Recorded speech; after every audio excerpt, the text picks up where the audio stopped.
From Fox 55 Sports, this is The Locker Room.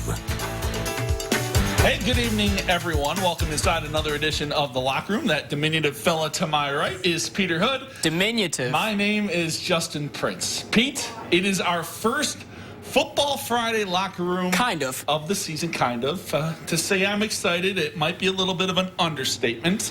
Yeah, you know, this time of the year gets me pretty excited as well, Justin. I'm not a big fan of the rain per se. I could do without that, but the football's cool. Now just 1 week away from the official start of the high school football season to get everybody tuned up for next week. Many teams from around the area getting their first crack at different colored jerseys with scrimmages taking place all around the area tonight. Yeah, that's right. Let's get right to things. To Snyder High School, defending SAC champs Snyder taking on Homestead. Spartans got the ball first tonight, and they look pretty good from the word go. Who's going to replace Jai Wright? A big question. Jake Archibald says, count me in. Hits Trevin Taylor for 15. They're going to hear that name a lot in the locker room this year, too. Yes, sir. Plays later. Archibald again dropping back to pass. This time, a nice little corner fade to Griffin Little for the touchdown. And if they were keeping score, it's 6-0 Sparty. But sophomore Luke Goody says, hey, I can play QB too. Next series for Sparty, he hits Conrad Kazai on the short slant. Kazai going to do the rest, bobbing and weaving through the Panther D like a knife through butter.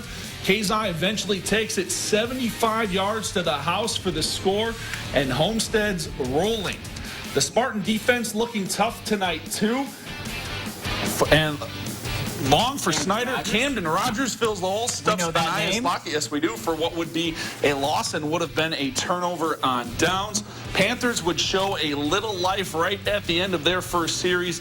Michael Lito Jr. makes the nice grab in the middle of the field for a big gain. Snyder opens with Northside, Homestead with Northrop next week. People at home can't see this. What you just did was very impressive. Justin just changed the microphones mid-highlight. We are in mid-season form here. Dwinger, Carroll. First it was the Saints defense making a play. Chargers in the red zone. Gavin Vogt looking for Brandon Height. Ball gets deflected. Sam Obergfell with the good old INT. Later on in the scrimmage, it's the Carroll defense coming up with the big play. Brendan Lytle looking for Blaine Hudson in the end zone, but Brandon Klug there to tip away the underthrown pass. Couldn't keep the Saints out of the end zone for long. First, it's TJ Tipman plowing in from 5 yards out. Later on, another Tipman and another touchdown. This time, it's Devin Tipman finding pay dirt for the 3-yard score. And then how about this? Lucas Crone, listed at 5'8", 165 pounds. He's barely bigger than me, but, I mean, there you see it. Dwinger opens next week with Wayne. How about it? Carroll at Lures. Let's head south. Craig Young and his Wayne Generals playing host to the Southside Archers. Young came out of the tunnel fired up for this one, and what do you know? First play of the scrimmage, Southside fumbles it. Look who's there to make the tackle. There he is. Big year coming for the Ohio State commit, the Archers. They're trying to replace Mikhail Stevenson at quarterback. Omar Jackson started the year at QB last year before switching over to play receiver. Back at QB now. Looking good here. Finds Devontae Alford for the nice gain. And then later on that drive, it's Jackson finding Alford again. But this time, Alford coughing it up. The Generals force the turnover. Both defenses looking good in this one. Wayne starts the season at Dwinger Southside with Concordia. All right, so umbrellas necessary at Bishop Darcy Stadium tonight. Northside taking on Lures. Legends struggled last year, didn't win a game, but they looked much improved tonight. Ronald Collins III gets out of the pocket, making something happen with his legs, picks up the first down easily. Later on, more from Collins. Keep an eye out for this young man, Jay Prince. Just a sophomore this year, shedding tacklers on his way to the end zone. Of course, Lures, they won a sectional title a year ago. Looking for much more in 2018. Norman Kanapke, and that's Nate Moore on the touchdown. That was pretty. Knights, they open their season with Carroll, as we said earlier. Northside gets two-time defending SAC champ Snyder, week 1.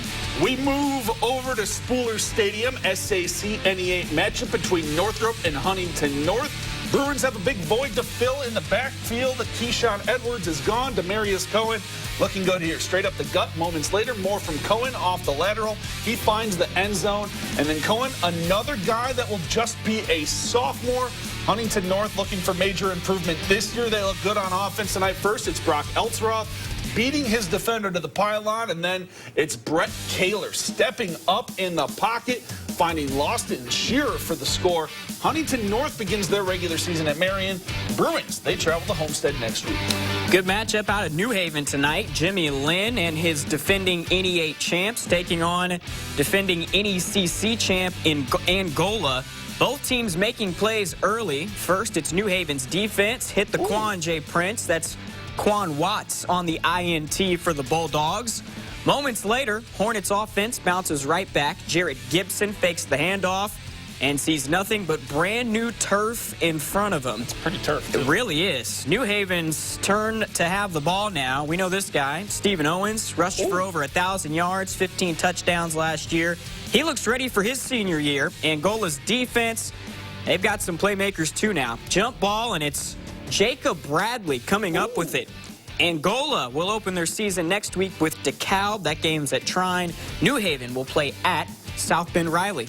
Our final stop of the night comes in Woodburn. Woodland student section fired up as the boys take on Tippecanoe Valley. Of course, Woodland was known for its offense last year when it went to state, but that defense, pretty good too. That's Dirk Hirschberger on the fumble recovery for the Warriors. Moments later, you can check out Dane Castleman. He's going to shed the block, get into the backfield. Credit Tackleman with the old TFL. Like that writing, Pete. A lot of new faces for Woodland on the other side of the ball. Quarterback Ben Reedy rolling to his right, finding Teron Jones down the sideline. Gain of about 15 on the play, but they wouldn't get much more than that on this drive. Tip Valley defense holding strong. That's Jace Potter on the solo sack. Vikings open their season with Bremen next week. Woodland will travel to face Leo.